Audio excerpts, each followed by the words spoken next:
আমাকে চেনো? আপনি ফাইনাল ইয়ারে পড়েন? প্রেম করবা? এবার কেউ প্রপোজ করে? তো কিভাবে করে?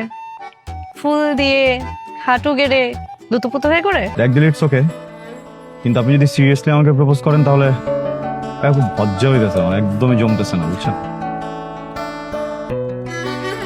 I love you. পড়াশোনা নাই? জি আপু। আচ্ছা, তো এখানে কি করো? তাহলে তো আমার আর একটাও থাকলো না। শোনো, তোমাদের একটা প্রশ্ন করি, কানের নিচে খাবা নাকি এখান থেকে যাবা? আমরা চলে গেছি।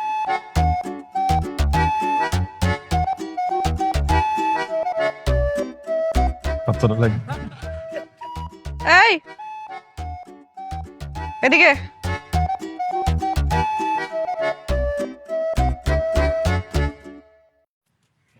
জি আপু, আমাকে বলতেছেন?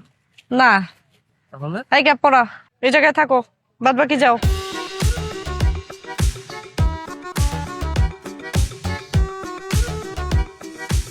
এই, তোমার বাসার কি আয়না ভেঙে গেছে? যাও।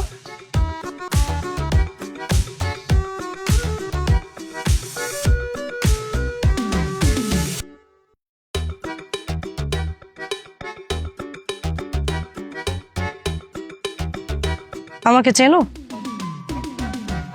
জি চিনি। কিভাবে?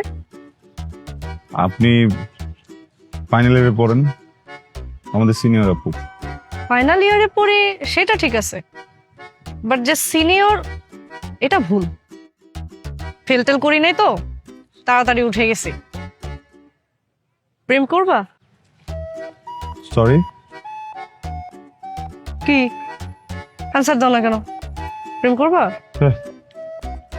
এবার কেউ প্রপোজ করে? তো কিভাবে করে? ফুল দিয়ে, হাঁটু গেড়ে, দুতুপুতু হয়ে করে? দেখেন, আমার কেন যেন মনে হচ্ছে আপনি আমাকে র্যাক দেওয়ার ধান্দায় আছেন। র্যাক দিলে ইটস ওকে, কিন্তু আপনি যদি সিরিয়াসলি আমাকে প্রপোজ করেন তাহলে খুব লজ্জা হইতেছে, আমার একদমই জমতেছে না, বুঝছেন? প্রেমটা না জন্মগত একটা খ্যাত বিষয়, মানে ফোন আপডেট হয়ে যায়, মানুষ আপডেট হয়ে যায়, মানুষের লুকস আপডেট হয়ে যায়, হ্যাঁ সফটওয়্যার আপডেট হয়ে যায়, প্রেম আপডেট হয় না। একদম শুরুতে প্রেম যেরকম ছিল, প্রেম এখনো সেরকম, ওই হাঁটু গেড়ে বসে লুতুপুতু করে বলা আই লাভ ইউ, ওইটাই। হ্যাঁ, তো এটা চেঞ্জ করলে না প্রেমের আসলে ভিত্তি থাকে না, খ্যাত প্রেমই ভালো। দেখো ছেলে, শুনেছি তুমি অনেক বই টই পড়ো, শিল্প চর্চাও করো, তাহলে তোমার ভাষাতেই তোমাকে বুঝিয়ে বলি। আমি এমন একটা কবিতা হতে চাই যে কবিতাটা তোমার কাছে অনেক প্রিয়, তুমি সেটা সারা জীবন ধরে পাঠ করবে। আমি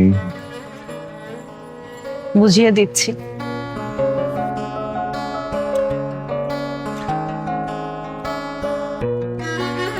আই লাভ ইউ। হ্যাঁ